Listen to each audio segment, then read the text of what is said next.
And today we're going to be speaking about chapter 12, which is the Devadatta chapter. And in reviewing the chapter and how to present it, I thought of the commentary that Master Hanshan Duching gave on the Diamond Sutra, where he looked at each chapter as kind of a question and an answer. And I think that's a very good way to approach a sutra so that things don't stand in isolation so much, so there's some sort of connection. So what I was going to do at first is just go over chapters 10 and 11 very quickly and show how they're connected to chapter 12. So chapter 10, if you remember, if you happen to hear, was the chapter on preachers of the Dharma. And the question, or the thing that the Buddha is addressing at the beginning of the sutra, is the difficulty that sentient beings have, the pollution in the world, which is a literal expression used in the Lotus Sutra. So he's addressing Medicine King Buddha. Metaphorically, the Buddha's great vehicle is the medicine for the world. So the Buddha is utterly encouraging by showing how even hearing one verse from the sutra will guarantee supreme enlightenment. But he also warns about the pitfalls of laziness or slandering the sutra and people who can be very arrogant. And there is a metaphor in that chapter of a man digging for water in the desert. When he sees mud, he knows that he's close to the water. So there's this great feeling of encouragement in this chapter. And then the Buddha explains that a good man or a good woman who is going to embark upon the teachings, and they can do that by entering the room of the Buddha, wearing his robe, and sitting on his seat. And these are metaphors for compassion, expedient means, and wisdom. And the Buddha promises to support all such Dharma preaching efforts, even to the point of conjuring up listeners and supporters for the sermon, even for filling in lines that a Dharma preacher forgets. So I hope it's going to help me today. And so that's where chapter 10 ends, with this promise of helping preachers and the actual preaching of the Lotus Sutra. So chapter 11, as you may remember, is the chapter that begins with the arising into thin air of this enormous stupa, which is bejeweled and magnificent to behold. And I think this is a great metaphor for the great vehicle. And it's a metaphor, a symbol or whatever, because it is inexpressible. So I thought of a fairly humorous way of showing how inexpressible things can be and how they may come out in rather odd ways. So when my daughter, Amanda, was 5 years old, she had a crush on someone her age whose name was Jonathan. And one day she came home from school and I asked her, how was school? And she said, her eyes widening and glowing, Jonathan. So that described the school, the building, all of the kids, the teaching, the sky, the moon, the sun, everything, just in that expression. So if you multiply that by 1 billion times in every dimension, perhaps it starts to point to what this image of the stupa is, in this sutra, the reality of the sutra. And so what happens in this chapter is there's kind of a closer look at what the Buddha is, what Buddha nature is. We see the universality of Shakyamuni as he's joining with Prabhuta Ratna, the great treasure, abundant treasure, Tathagata. They're in the same stupa, and there's the talk about actually seeing the body of the Buddha. And what this means, I might have mentioned this last week, is going way beyond the physical manifestations, the nirmanakaya, the way that we normally think of the Buddha as represented in statues and icons, to the dharmakaya, the presence, being of mind itself, of the Buddha, of emptiness, wisdom, non-duality. All of that is what is pointed to, if you will, by this image of the stupa with the two Buddhas. Time and space are collapsed, dispensed with, and we have the pure Dharma. So that chapter was causally manifested by the chapter preceding it, because Prabhupada says that he appears in this stupa whenever the sutra is preached. So it's a fulfillment of a prophecy, if you will, or it's a continuation, of cause and effect. The sutra is spoken, is preached, and the stupa, which could be all the people listening, the effects of the teachings, however you want to describe it. It's all quite possible, and that's how powerful the Buddha's vows are in sustaining the stupa, and also it points once again to a theme that's going all through the Lotus Sutra, of the sutra itself as being perhaps even greater than the Buddha, because literally Buddhas come and go. You see this throughout the sutra as prophecies are given for the kalpa that a Buddha particularly has, and how long it is, and what happens after the Buddha's extinction. But the underlying teachings, which is, of course, what the Lotus Sutra, as we start to see, is actually, in a sense, emptiness itself. It is indescribable, undefinable mind. So that is still, that does not vary. And the end of the 11th chapter talks about the need for people to step up to the plate to preach the Lotus Sutra. So chapter 12 is then the answer to chapter 11, because who but the Buddha is the one who stepped up to preach the Lotus Sutra. Now, this chapter is utterly fascinating, the way it's structured and what's contained in it. So let's begin. Also, this sutta is very popular with sinners and with women because of the subject matter, as you will see. So the chapter opens with the Buddha addressing the bodhisattvas, gods, and men, the four groups, and announcing that in the past he was the king of a nation or realm, and he sought the Lotus Sutra. So the Chinese he's a Guo Wang, just a secular king. And the Buddha the narrative has switched to some time in the past. This was Shakyamuni in another life, but he's not a Buddha yet. Now, it is really interesting to see that he sought the Lotus Sutra. I mean, the Fa Hua Jing, how he could know what it was is kind of a puzzle. And you'll see that he's going to ask someone to help him understand it. And I thought in looking into this, and somehow he has this essential feeling that there is this Lotus Sutra, that there is this great vehicle out there. And this made me think of the teaching of Samvega, which is the idea that there is something missing in our life. There is some question, something that is going to lead us to the practice. It's kind of what's before the practice.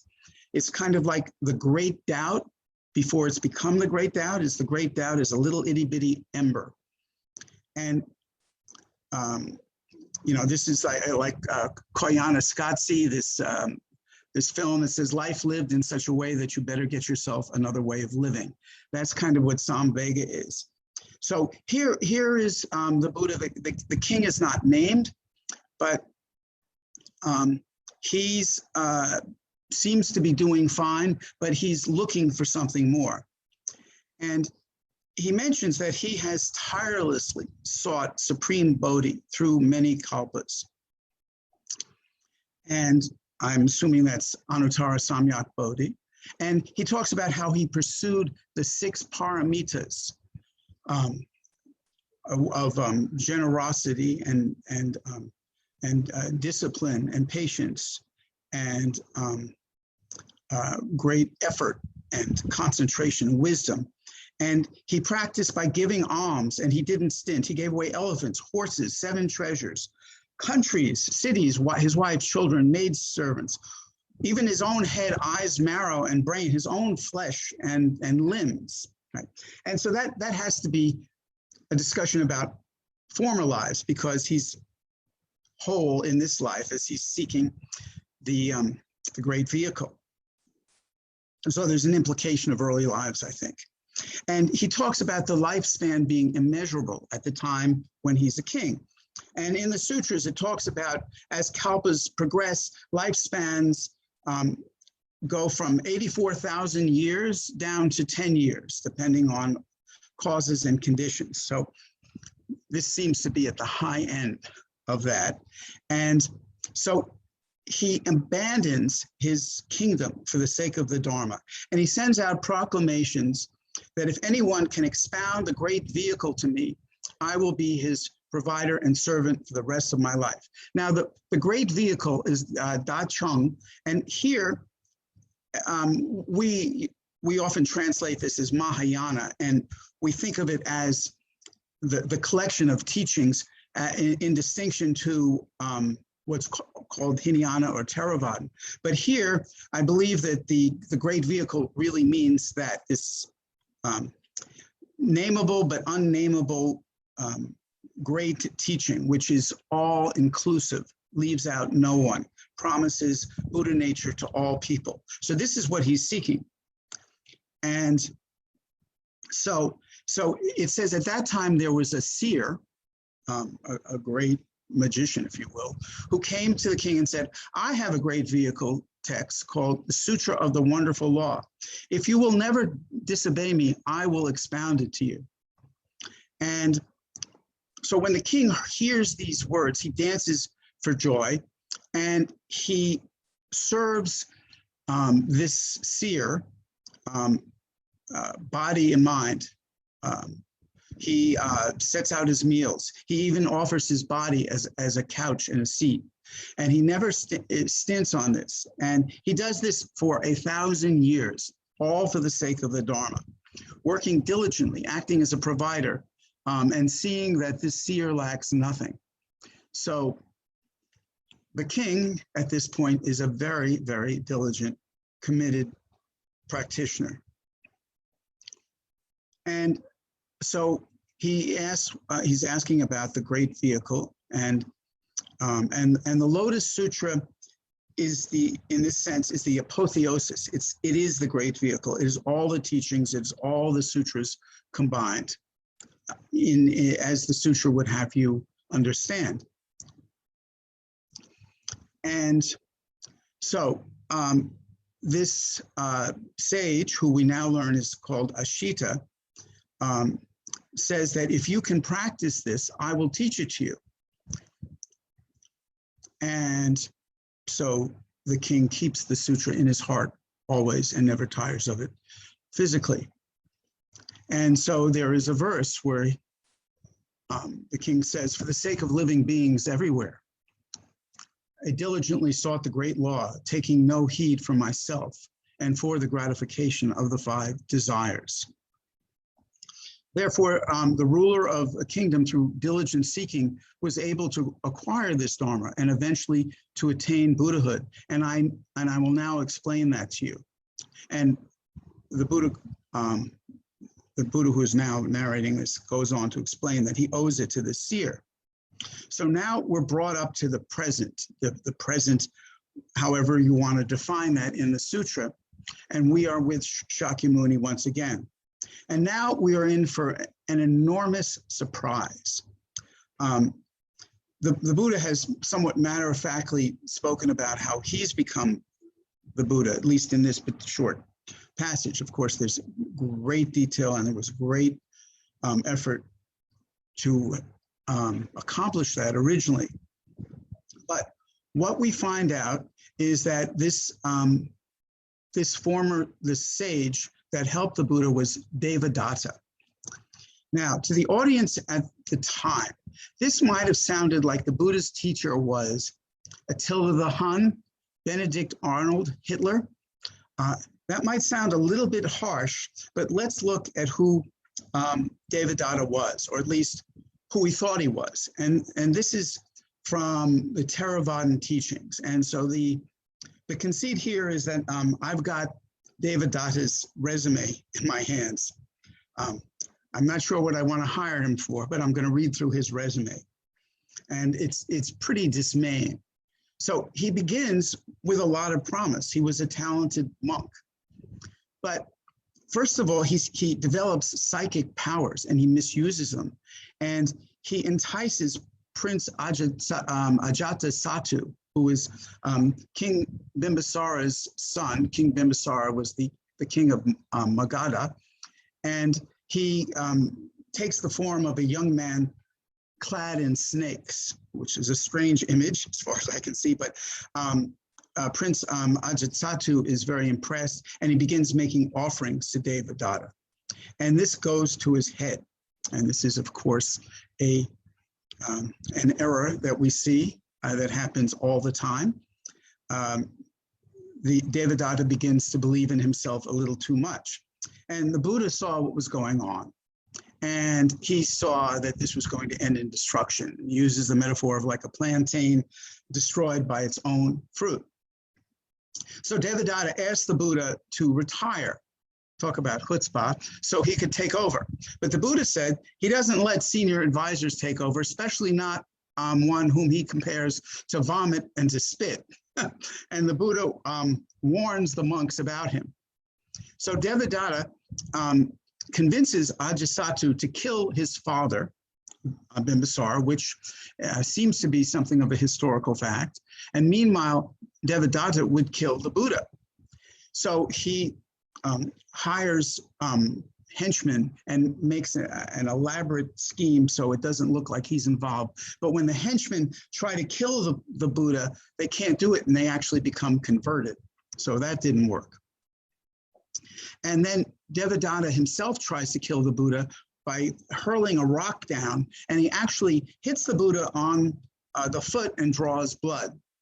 And this is one of the 5, great karmic evils, which I'll talk about a little bit more. So, and then Devadatta tried to get an elephant intoxicated so it would kill the Buddha, but the Buddha showed loving kindness and rendered the elephant docile. And then Devadatta tried to make his own order of monks. This is one of the other great evils. He makes a schism in the Sangha, and he comes up with very, very ascetic rules, very harsh rules. And the Buddha refuses to endorse these rules. And secretly, Devadatta entices away 500 newly ordained monks. And the Buddha's disciples, Sariputra and Moggallana, managed to get the disciples back when Devadatta fell asleep. And finally, Devadatta realizes the error of his ways, but he got sick, and on his way to apologize, he was sucked down to the Avicii hell. So things didn't look good for him. And he would be the last person in the world that you would think would be a great teacher. And now, throughout all this, the Buddha doesn't show hatred towards Devadatta. And he's, maintains his equanimity. So there's also, I think, a message here, especially as we will see what happens with Devadatta in the sutra, of simply not forming opinions and judgments. You never know how things will turn out. You never know who you're talking to, what they're actually going to do, what they're about, what their life is about. And our views of others and of course of ourselves are transitory and illusory. So, and there's an idea that the person that gives you the hardest time is your greatest benefactor. So I always want to make sure that when I go through these sutras that we see that it's really talking about us in some ways and fundamentally. And these are not just narratives in Buddhist literature. Now, here's just another interesting term to talk about these Avicii sins. That's what they're called. And evidently, Devadatta committed 3 of them. And the sins are killing your mother, your father, and arhat, and causing problems in the Sangha, and wounding a Buddha, which Devadatta did. Now, interestingly enough, in the Lankavatara Sutra, it repeats these Avicii sins, but the sutra says that you should commit these sins, but you should commit them internally. And this is an interesting metaphorical turn, which you see all through the Lotus Sutra. So how can you be a great practitioner and commit these sins, these internal sins? Well, so the first thing is your mother, right? Well, the mother is desire. So that is something that you want to slay. The father is ignorance, also to be done away with. Your hidden passions, your habitual tendencies, that's the arhat you want to destroy. You want to destroy those. And the 5 skandhas are the Sangha. And those 5 skandhas are 5 skandhas how we ordinary sentient beings observe ourselves. Those are to be disrupted like a Sangha. And wounding the Buddha, those are the 7 consciousnesses, not the 8th, which is, perhaps our true mind. It's another discussion. But those also are to be beheaded. So here's another interesting example of how what we think is true may not be true. And everything is in motion. What's first now may be last, and vice versa. And then all categories are dispersed. So now let's talk about the ascendancy of Devadatta. The Buddha then makes he makes 2 proclamations, first about himself and his debt of gratitude to Devadatta, and about Devadatta himself. And the Buddha said to his monks, the king at that time was I myself, and this seer was the man who is now Devadatta, all because Devadatta was a good friend to me. I was able to become fully endowed with the 6 paramitas, pity, compassion, joy, and equanimity, with the 32 features, the 80 characteristics, the purple tinged golden color, the 10 powers, the 4 kinds of fearlessness, the 4 methods of winning people, the 18 unshared properties, and the transcendental powers and the power of the way. The fact that I have attained impartial and correct enlightenment and can save living beings on a broad scale is all due to Devadatta, who was a good friend. Now, in that list of all the qualities that the Buddha had, I think I have enough time. I'm certainly not going to go all through them all, but I think sometimes when we read things like this, we read them kind of as a laundry list, and our eyes can sort of glaze over. So I just want to list these things very briefly, just to show the dynamic reality, the dynamic dimensions of what a Buddha is, which are really beyond our comprehension. But first they talked about the 10 powers, and that's knowing what to do and not to do, knowing the deeds of people and their effects, understanding all kinds of concentration and meditation, and then knowing the roots root capacity of people, understanding people's ways of thinking, knowing the lineage of people, understanding the effect of people's actions, remembering past lives, knowing when and where people will die and be born, and knowing how to remove faults and flaws. So these are the Buddha's functions. These are his tools, and of course they're transcendentally unlimited. But this is a list which is worth contemplating. Then another of the attributes of the Buddha was the Four Fearlessnesses, and those are the fearlessness in proclaiming all truth, the fearlessness in proclaiming the truth of perfection, the fearlessness in exposing obstacles to the truth, and fearlessness in proclaiming the way to end all suffering. And this, once again, these four fearlessness are also worthy of our contemplation. We as practitioners, when we talk about the Dharma, when we talk about politics or whatever, how truthful are we going to be? And how are we going to really see through things to proclaim the truth of perfection, and to really be honest and expose obstacles to the truth, and to proclaim the truth in and believe the end of all suffering. I think these are very important. And then another list, also I think really very good to keep in mind and worthy of further contemplation, are it's actually in Chinese, it's the 四摄法, which are translated as the four kinds of social teaching, or winning people over, or embracing people, or gathering people. And the first is busher, which is making gifts or almsgiving, material or non-material. These are ways that we interact with other people. And then there is IU, which is loving or kind speech. We use this to guide people. And then there is Li Xing, which is behaving helpful or kindly conduct through actions of body, speech, and mind. And finally, there is Tung Shi, which can be either understood as working towards common goals, working together, or even the consistency of words and deeds. Sometimes, as Unitarians say, deeds, not creeds.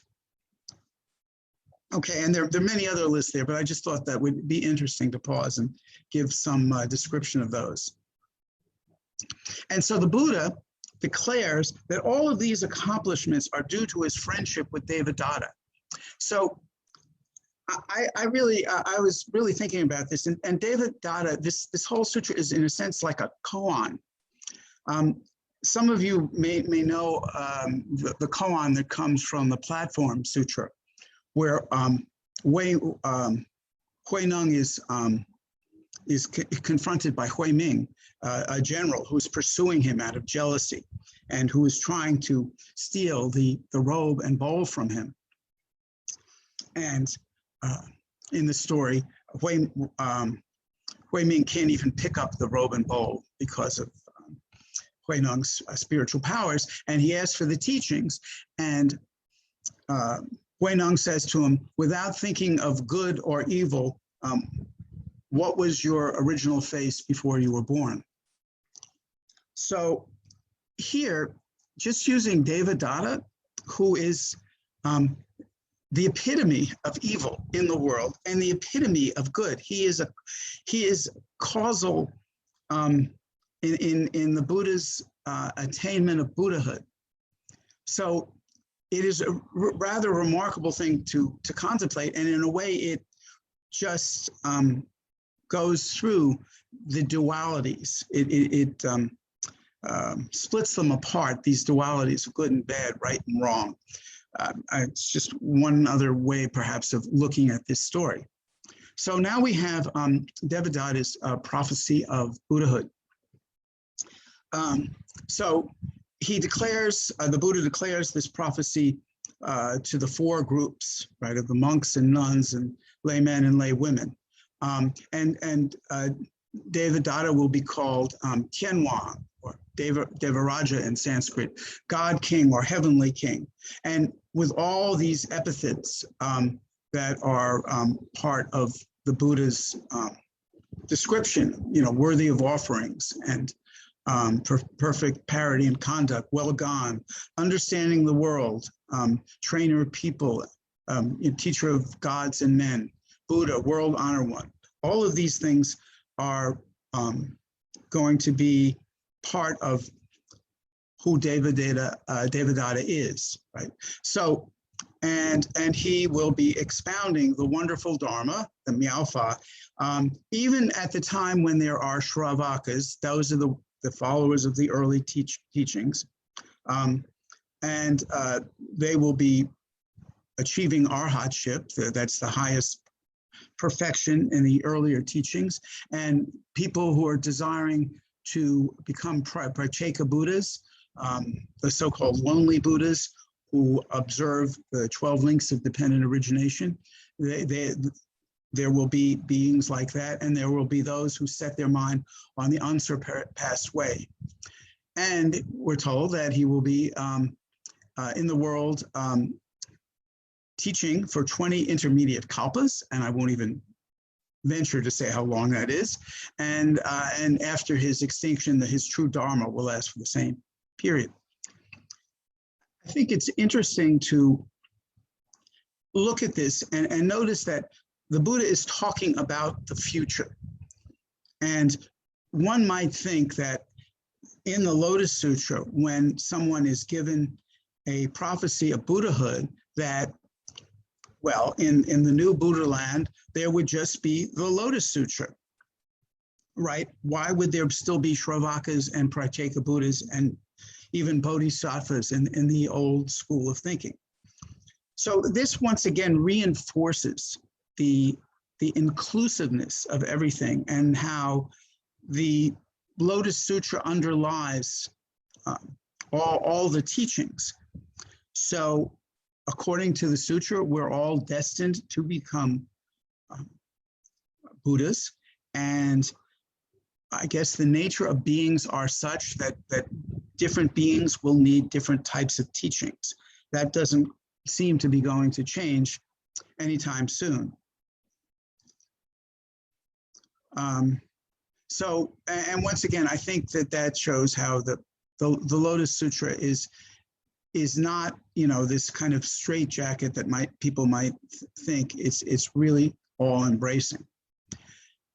Now, the next thing that happens is really quite interesting in that, in movies, they talk about the four walls, the fourth wall, where a character in a play or a movie somehow looks at the audience and addresses them in real time, which is what happens in this chapter, because the Buddha announces that a good son or a daughter who hears this chapter, he actually names this teaching as the Devadatta chapter.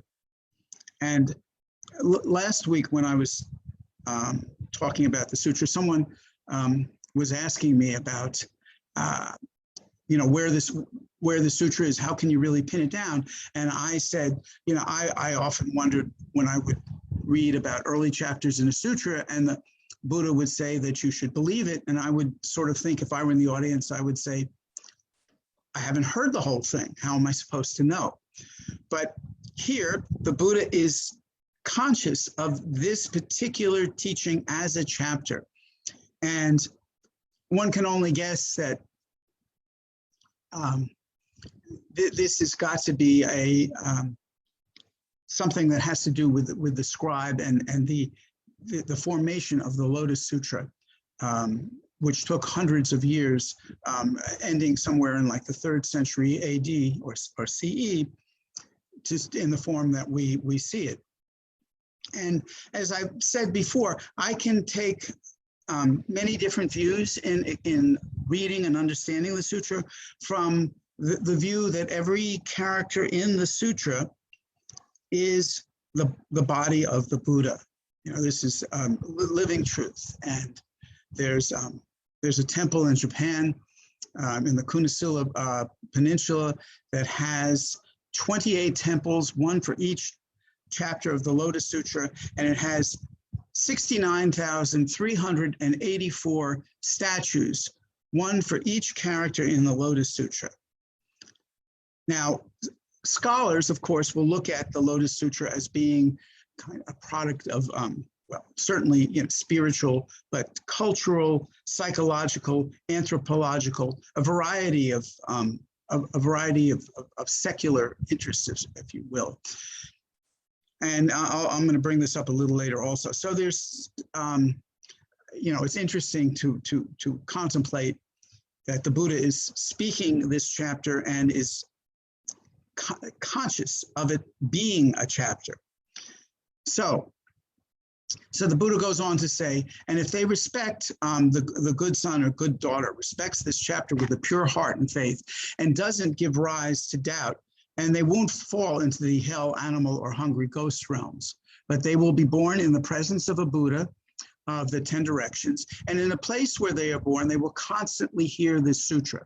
If they are born among human or heavenly beings, they will enjoy exceedingly wonderful delights. And if they are born in the presence of a Buddha, they will be born by transformation from Lotus Sutras. So this ends the first section of the sutra, the Devadatta section.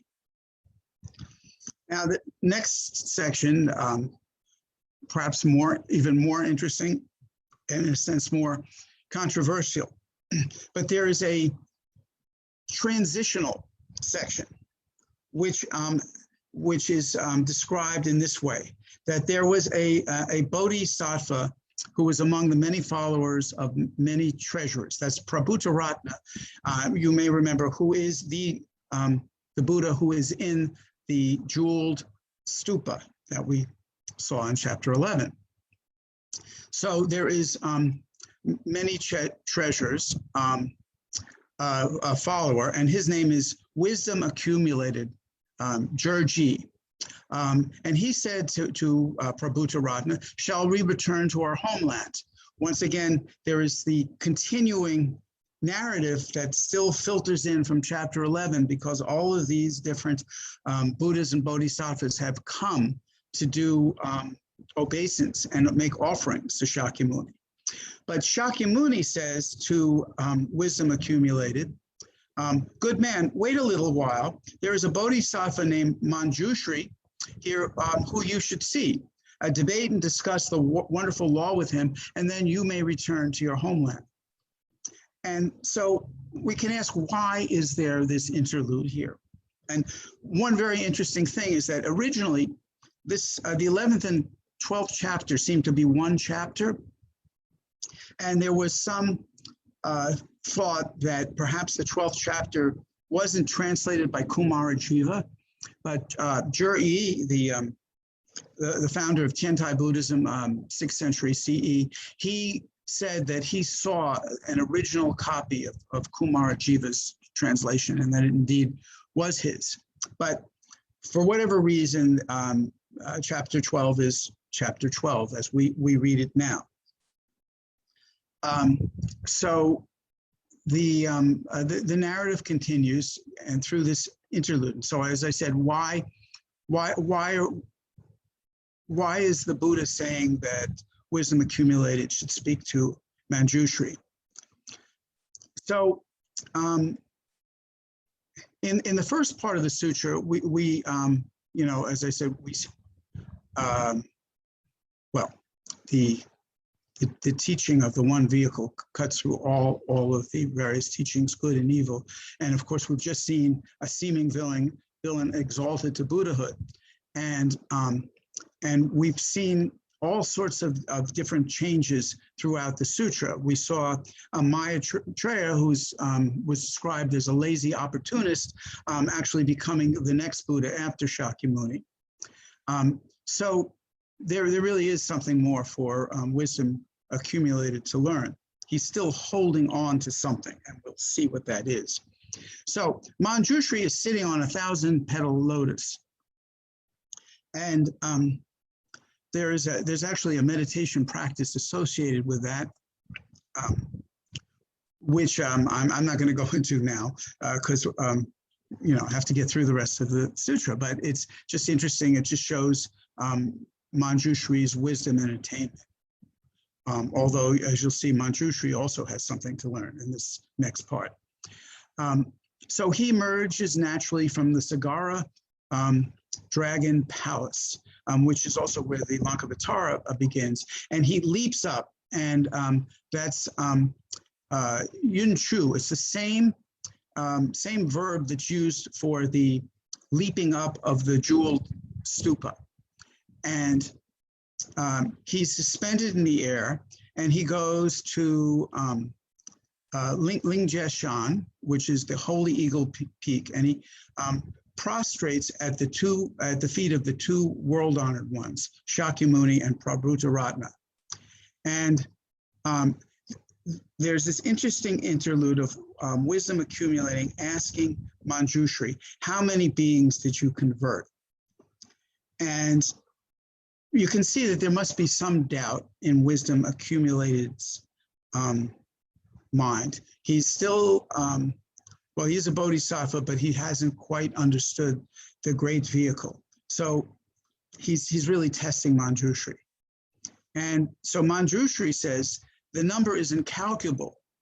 And he says, in a moment, you will have proof. And one thing that runs through this chapter is that things are happening instantaneously. And in the Chinese and Sanskrit, it's kashana, which is, there are 65 of them in the snap of a finger, one definition. So kind of poof, and their innumerable bodhisattvas are sitting on treasured lotus flowers emerging from the ocean. And they go to the Holy Eagle Peak, and they're suspended in the air. And they had been converted and liberated by Manjushri. They carried out all the bodhisattva practices and discussed and expounded the 6 paramitas with one another.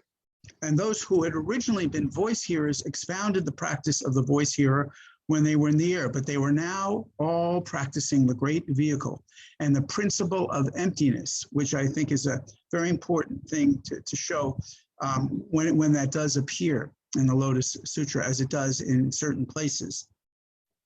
Once again, the teaching of emptiness and the one vehicle of the Lotus Sutra, as far as I can see, are one and the same. So, wisdom accumulated recites a verse.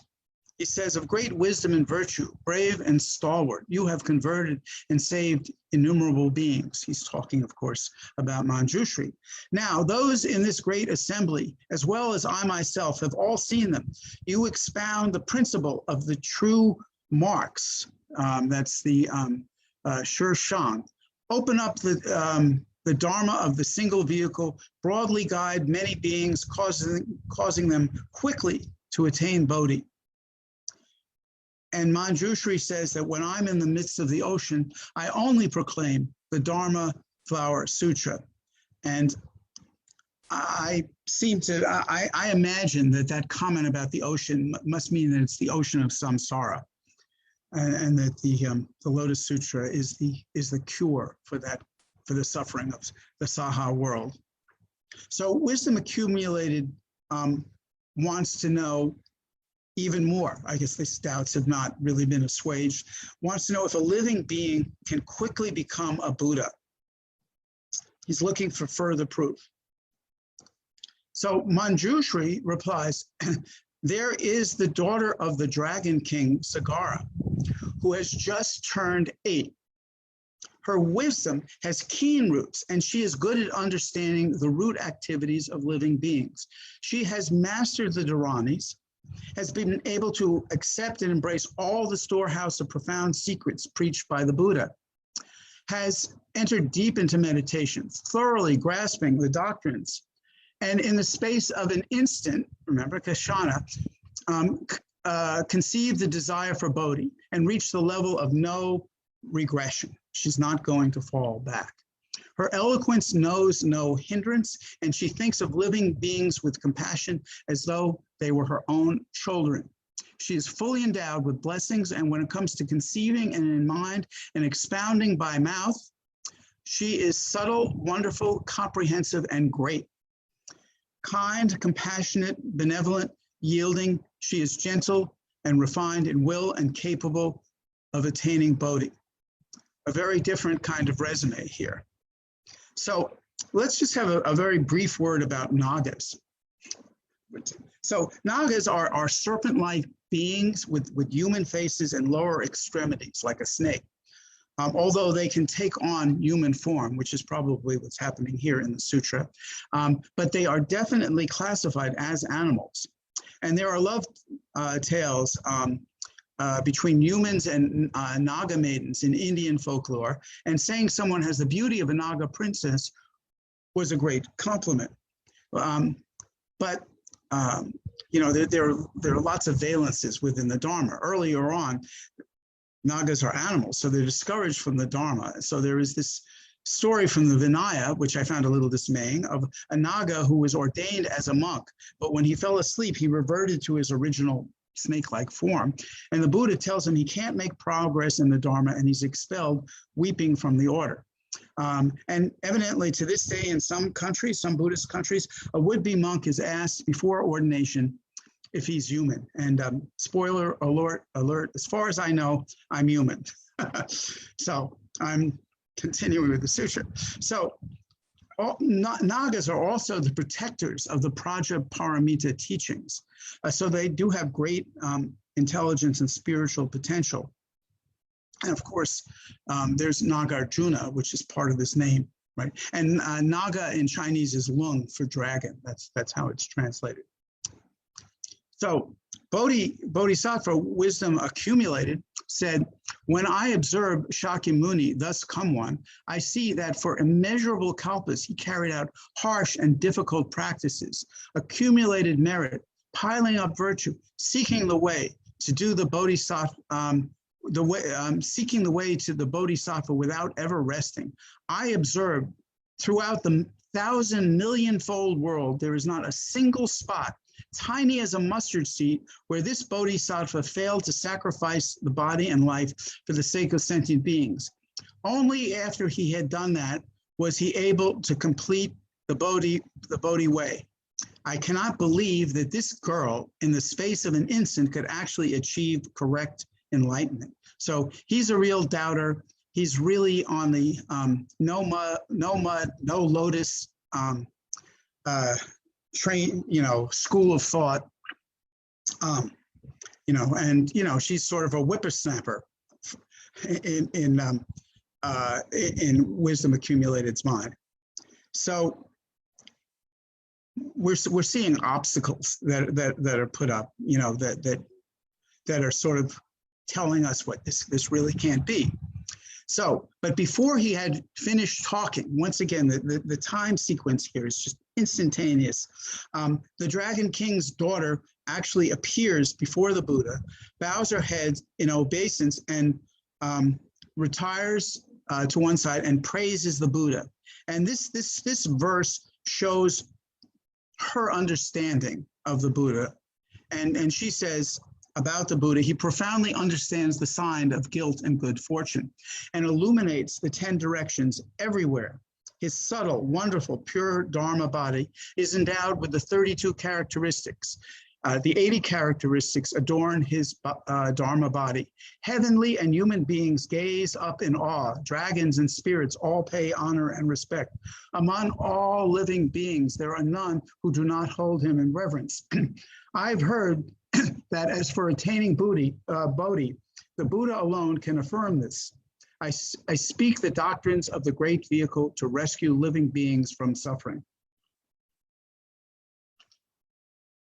So the Naga princess has affirmed her understanding of what a Buddha is.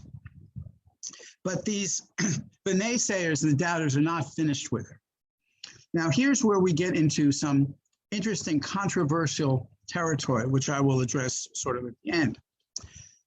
So Sariputra, who's just come into into this chapter, who's often a heavy, so he's going to give us his 2 cents worth, and he says,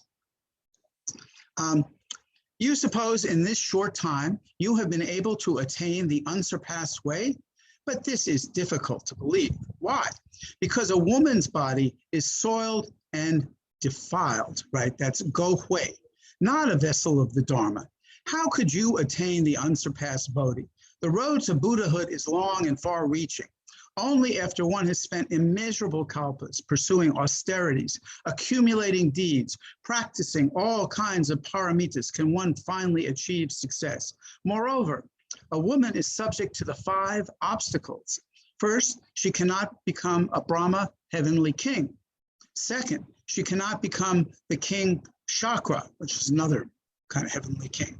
She cannot become a devil king or Mara. I don't know who would want to do that. And fourth, she cannot become a wheel-turning sage king, a Chakravartin. And fifth, she cannot become a Buddha. How then could a woman like you be able to attain Buddhahood so quickly? So there we have it. And so this does not dismay or stop the Dragon Princess in the least. So it says, at that time, the Dragon Girl had a precious jewel worth as much as the 1,000,000,000-fold world. And she presents to the Buddha, and the Buddha immediately accepted. And I think if you look at what that jewel might represent, I suspect that it might be the Dharmakaya itself, somehow in a representative form. It's a particular type of affirmation, transmission, which the Buddha is acknowledging, that comes from the Dragon Princess. And so the Dragon Girl said to the Bodhisattva, wisdom accumulated, and to the Venerable Ones, Shariputra, I presented the precious jewel and the world-honored one, and they accepted. Was it not quickly done? So she's challenging them and doing this kind of comparison of what's greater and what's not, which you also see throughout the Lotus Sutra. And they replied very quickly. And the girl said, employ your supernatural powers, Shen Li, and watch me attain Buddhahood. It shall be quicker than that. Right. So we're compressing, time was short, and we're compressing time to be even shorter. And at that time, the members of the assembly all saw the Dragon Girl in the space of an instant change into a man and carry out all of the practices of a bodhisattva, immediately proceeding to the spotless world of the South. And I think it's notable that the spotless world is Wu Go, and that Go is the same thing that was ascribed to a woman, filth. So this is a world with no defilements. So she instantly goes to the spotless world. One thing that I thought was really interesting was to see how she could carry out the paramitas, how they could see that in an instant. So once again, this is something that was perceivable within their spiritual, supernatural powers. And then the Dragon Girl takes a seat on a jeweled lotus, and she attains impartial and correct enlightenment with the 32 features and the 80 characteristics. And now the Chinese, of course, doesn't have a pronoun. So some translators will say, he expounded the wonderful law, and some will say, she expounded the wonderful law. It really doesn't say. So for all living beings everywhere in the 10 directions. And so this is, and this is something in the narrative, in the reality, if you will, of the sutra. This is something that we are actually witnessing. This is something the sutra is attesting to, the instantaneous transformation of this 8-year-old Naga princess becoming a Buddha. And so the aftermath of this is that at that time in the Saha world, the bodhisattvas, voice hearers, gods, dragons, and others of the 8 kinds of guardians, human and non-human, all from a distance, right? They don't have this spiritual power that wisdom accumulated Sariputra has. They have to see this after the fact. They saw the dragon girl become a Buddha and preach the law to all the human and heavenly beings in the assembly. Their hearts were filled with great joy, and all from a distance paid reverent obeisance. Immeasurable living beings, hearing the Dharma, understood it and were able to reach the level of no regression. Immeasurable living beings received prophecies that they would gain the way. The spotless world quaked and trembled in 6 different ways. 3,000 living beings of the Saha world remained on the level of no regression. 3,000 living beings conceived a desire for Bodhi and received prophecies of enlightenment. Bodhisattva, wisdom accumulated, Shariputra, and all the other members of the assembly silently believed and accepted these things. So there we have it. Now, but there's obviously something that I have to address. And now and there has been a tremendous amount written about the role of women in Buddhism, the portrayal of women in various sutras. And many scholars have done enormous research throughout the Buddhist canon.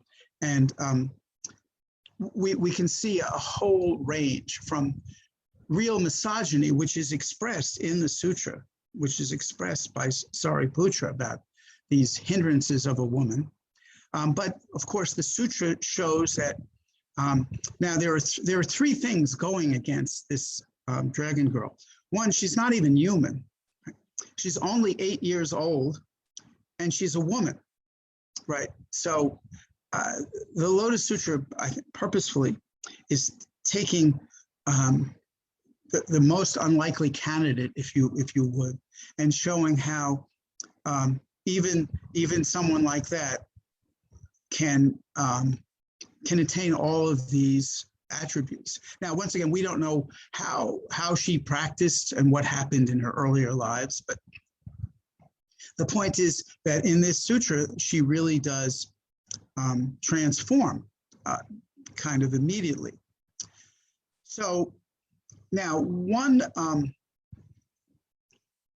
scholar actually said that, this was Lucinda Joy Peach, that looking at this gender transformation narrative, and this was in an essay about gender justice in the Lotus Sutra, that suggests that women as females, there's no possibility of attaining full Buddhahood.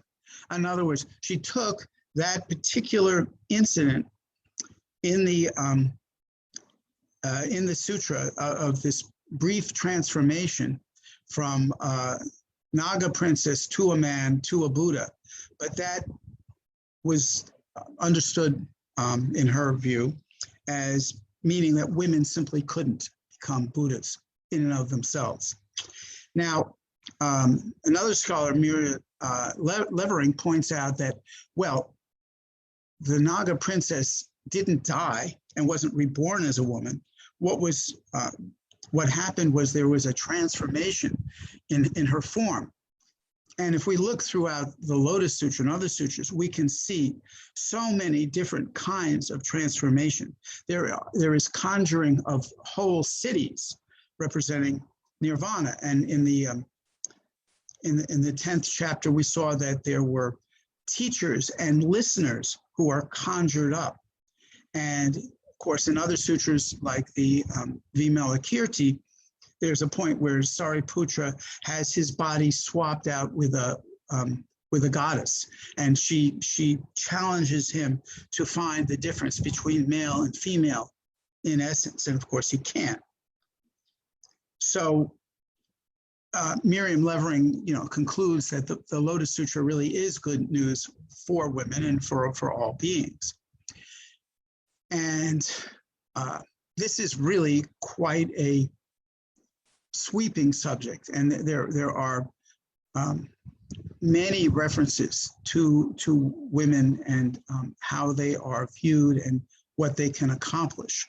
But there is so much, not just in the Lotus Sutra. And by the way, and this, as we go through the Lotus Sutra, we will see prophecies not only this one, but further prophecies for women becoming Buddhas.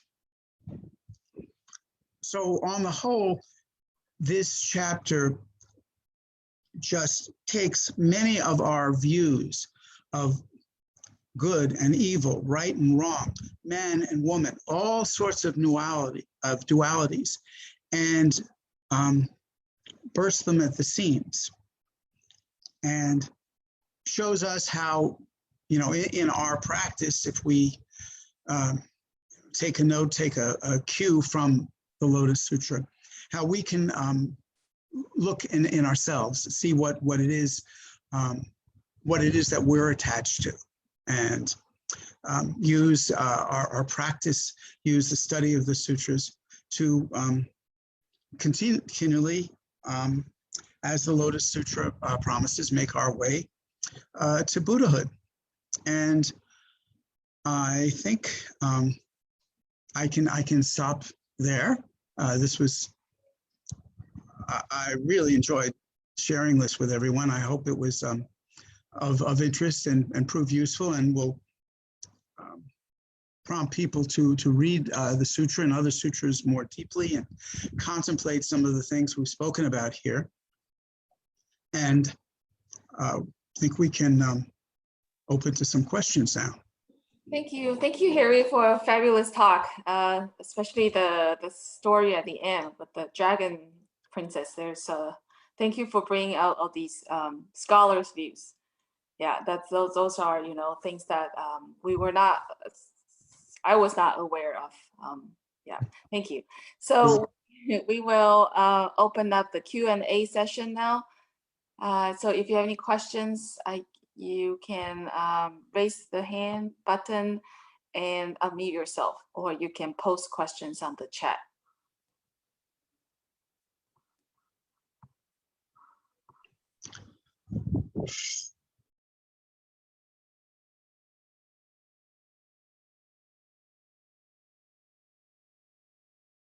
This is a good time for people to take a breath. Oh, great. Wesley, please.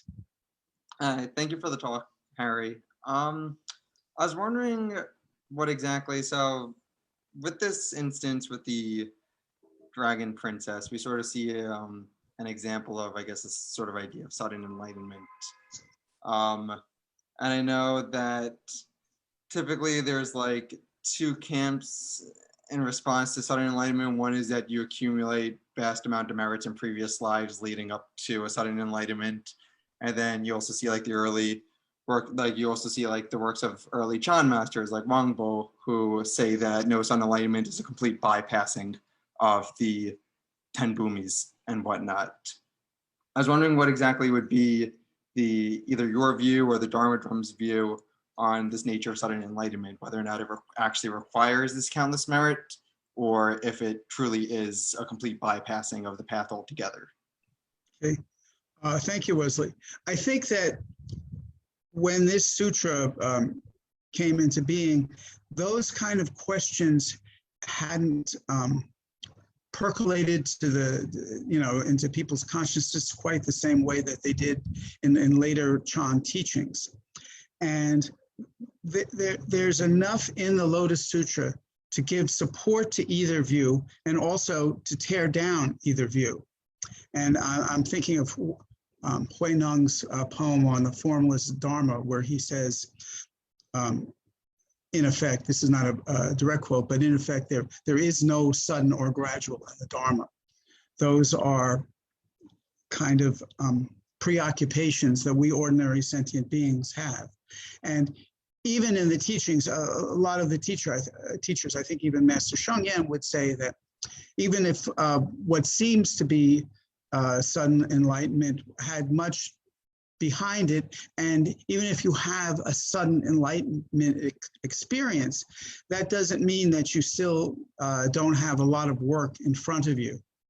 And there are many stories throughout the teachings of people who have kind of intermediate, satoris before they have, the Kensho, Kai Wu in Chinese. So it's, you have to look and see what what's prompting you to ask the question, I guess. It's, you know, we don't really have the option to just choose sudden enlightenment, and I think it would be kind of an attachment if you know we're sort of offered like, oh, do you want the slow boat or do you want the jet plane? Well, it seems to be a no-brainer, and I think that's an oversimplification. Okay, thank you. Sure.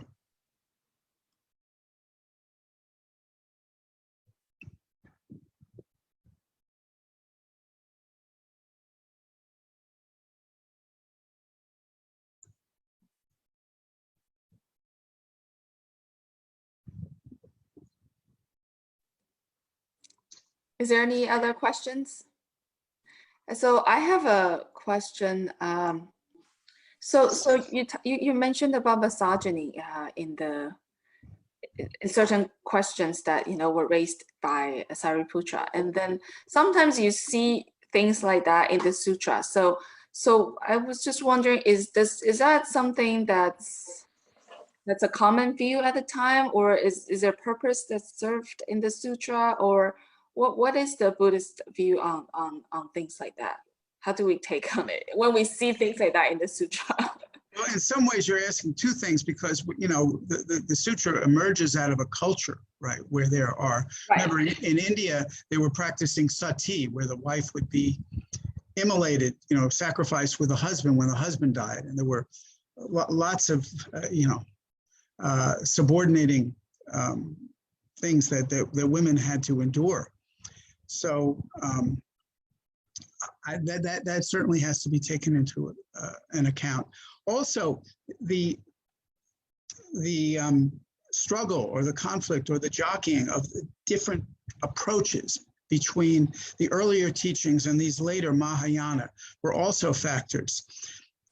So if you bring in the sociological, cultural aspect and see how the sutra might have been compiled, and that there were various people who were editors, right? This wouldn't necessarily be the total orthodox understanding, but it's a reasonable way to look at the sutra in some ways.